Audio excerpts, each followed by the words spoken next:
नमस्कार दोस्तों, स्वागत है आपका हमारे यूट्यूब चैनल LMP 30 ब्लॉग में। उत्तराखंड के नैनीताल जिले में एक ही बहुत पावन धाम पड़ता है, कैची धाम।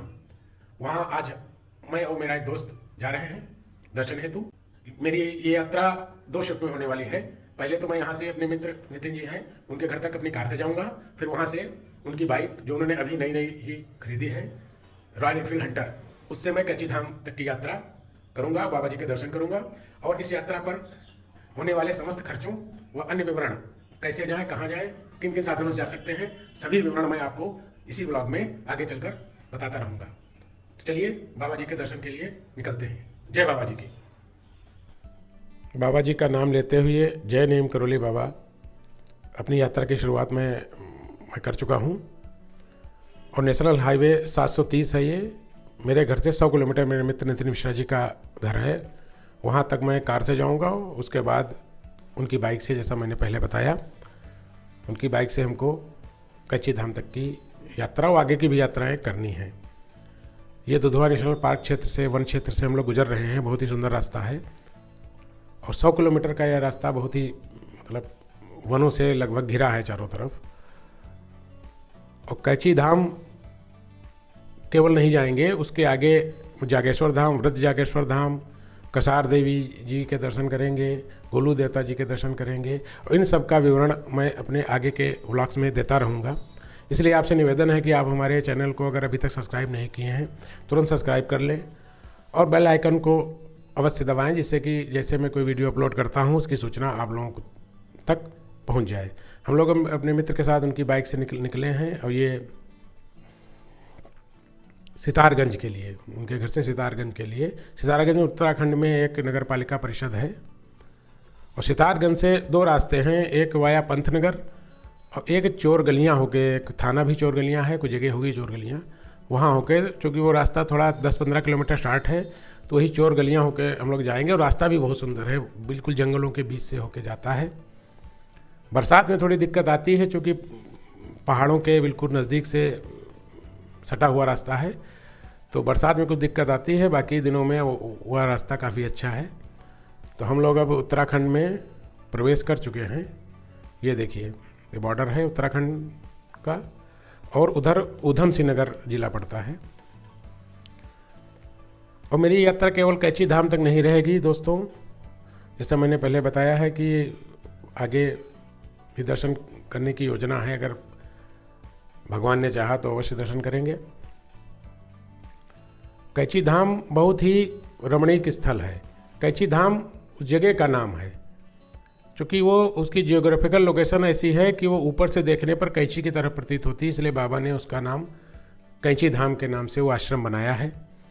बाबा के अनन्य भक्तों में फेसबुक के संस्थापक मार्क जुकरबर्ग, एप्पल के संस्थापक स्टीव जॉब्स, अपने विराट कोहली, अनुष्का शर्मा, जिनको हम सभी लोग जानते हैं, प्यार करते हैं, उनको पसंद करते हैं, हॉलीवुड के अनेकों एक्टर्स और विदेशी लोग भी हजारों की संख्या में बाबा के भक्त हैं और समय समय पर आते रहते हैं।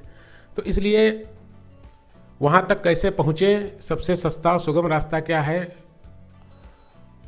वो उसके लिए हमको एक बेस पॉइंट लेना पड़ेगा कि कहाँ से हम बताते हैं। तो हमने 2 जगह का चुनाव किया है, एक तो दिल्ली, दूसरा बरेली। उत्तर प्रदेश में एक नगर है बरेली और दिल्ली, जिसे आप सभी लोग जानते हैं। तो दिल्ली से लगभग 320 किलोमीटर की दूरी पर कैची धाम आश्रम पड़ता है। वहाँ से बहुत सारी बस सर्विस हैं, प्राइवेट बस भी हैं, रोडवेज बस भी हैं और रात्रिकालीन सेवा जो शाम को वहाँ बसें चलती हैं, स्लीपर बसें, उनका किराया करीब 1200 से 1500 होता है। और ये चोर गलियाँ वाला रास्ता है दोस्तों। देखिए कितना अच्छा रास्ता है, देखने में कितना अच्छा लग रहा है। शायद कैमरा उतनी जस्टिस नहीं कर पा रहा है जितना ये सुंदर। Hi, we are going to Neem Karori. Hello friends, how are you?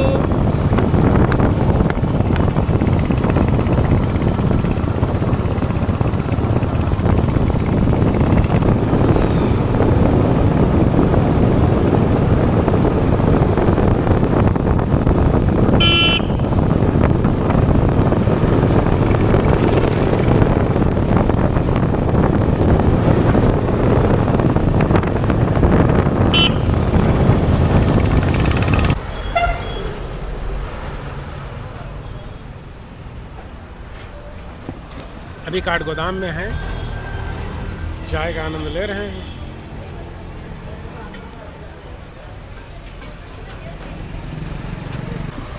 पंद्रह मिनट रेस्ट के बाद यहाँ से निकलेंगे। 20 किलोमीटर भीमताल है, उधर से 18 किलोमीटर 20 किलोमीटर कैची धाम। चाय पी के हम लोग काठगोदाम से आगे के सफ़र पर निकले हैं और मैं जो जा रहा हूँ वो भीमताल होते हुए जाऊँगा। तो दोस्तों मैं कह रहा था कि दिल्ली से काफ़ी अच्छी सर्विस है।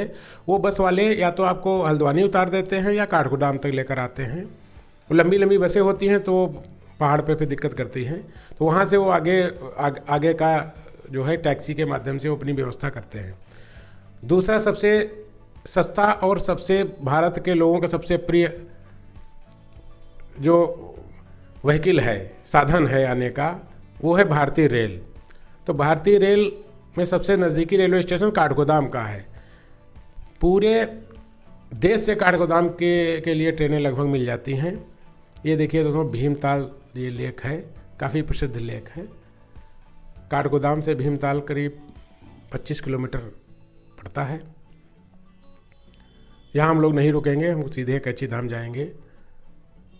तो फिर बता रहा था कि ट्रेन से अगर आप आते हैं काठगोदाम स्टेशन के बाहर से आपको टैक्सी मिल जाती है। अगर आप केवल टैक्सी प्राइवेट टैक्सी करके जाएंगे तो आपको 1500 से 2000 में मिलेगी, और शेयरिंग टैक्सी करके जाएंगे तो आपको 500, 400, 500 में आपको कैची धाम के दर्शन करा के वो आपको वहीं छोड़ देंगे। ऐसी व्यवस्था वहाँ पे है।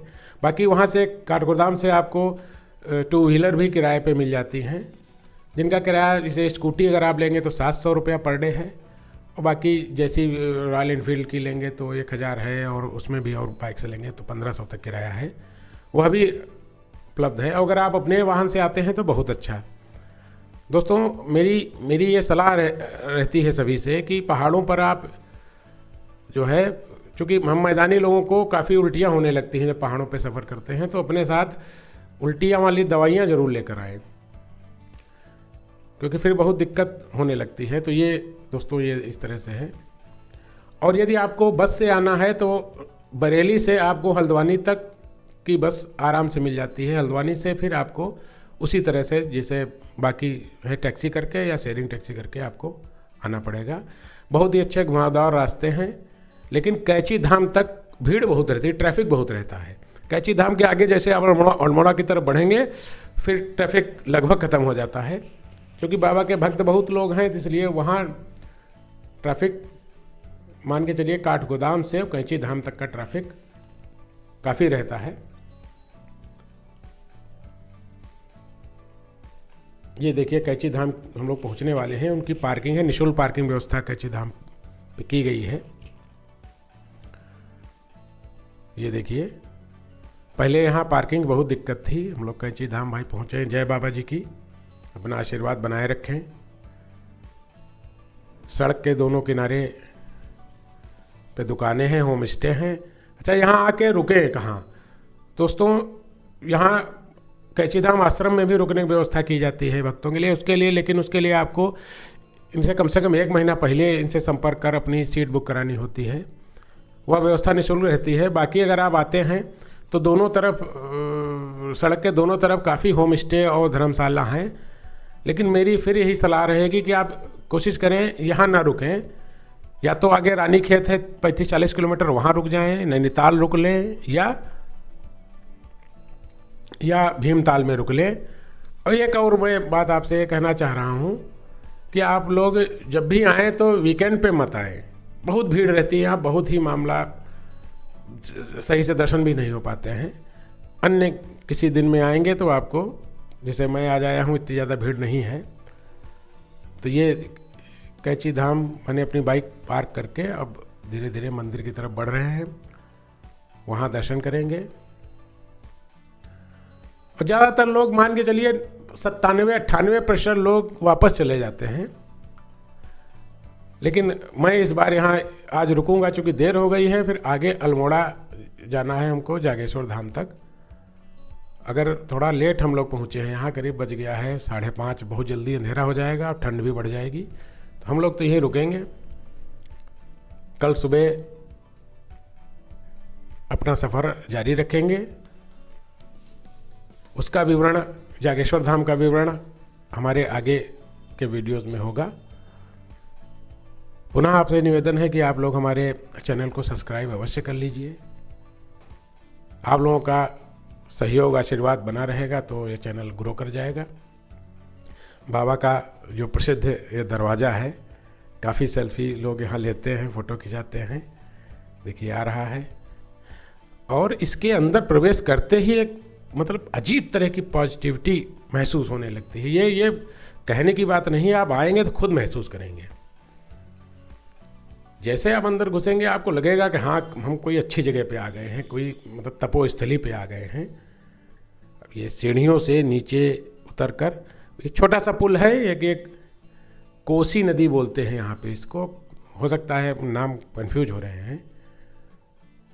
कोसी या केसी नदी बोली जाती है, बहुत छोटी सी नदी है। नदी क्या कह सकते हैं, छोटी सी जलधारा है, लेकिन इसका पानी भी बहुत अच्छा लगता है बहते हुए। जब हम लोग, काफ़ी लोग जब यहाँ से सेल्फी फ़ोटोज़ लेते हैं, देखिए सेल्फी चल रही है भाई की, लाल टी शर्ट वाले भाई की।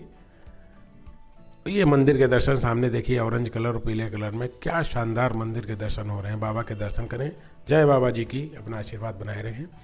क्योंकि मंदिर के अंदर वीडियोग्राफी अलाउ नहीं है, तो हमें मंदिर की व्यवस्थाओं का पालन करना चाहिए। तो बस गेट तक का ही वीडियो शूट करेंगे। मंदिर के अंदर कई देवी और देवताओं की मंदिर हैं, लेकिन मुख्य मंदिर जो है वो हनुमान जी का है। बाबा हनुमान जी के अनन्य भक्त थे, बल्कि उन्हीं के अवतार कहे जाते हैं। और दूसरा, बाबा का स्वयं एक मंदिर बना है, वहाँ पे उनकी मूर्ति लगी है। और दुर्गा जी का मंदिर है, कई मंदिर हैं वहाँ पे जिनके दर्शन हम लोग करके, ये देखिए जलधारा बह रही है। तो दोस्तों मैं कह रहा था, अगर आपको रुकना हो तो आप भीमताल, नैनीताल या रानीखेत, 3 जगह रुकें तो ज़्यादा अच्छा रहेगा और बाबा के दर्शन करें और अगले दिन भी आगे कर लें। अगर आपको आगे का सफ़र करना है अल्मोड़ा तक, तो यहाँ ना रुकें, सीधे अल्मोड़ा में ही रुकें जाके, अगले दिन जागेश्वर धाम जाएं। वहाँ भी कई रमणीय स्थल हैं, इनका मैं विवरण अपने आगे के वीडियो में दूंगा। मुझे लगता है ये वीडियो अब यहीं पे समाप्त कर देना चाहिए।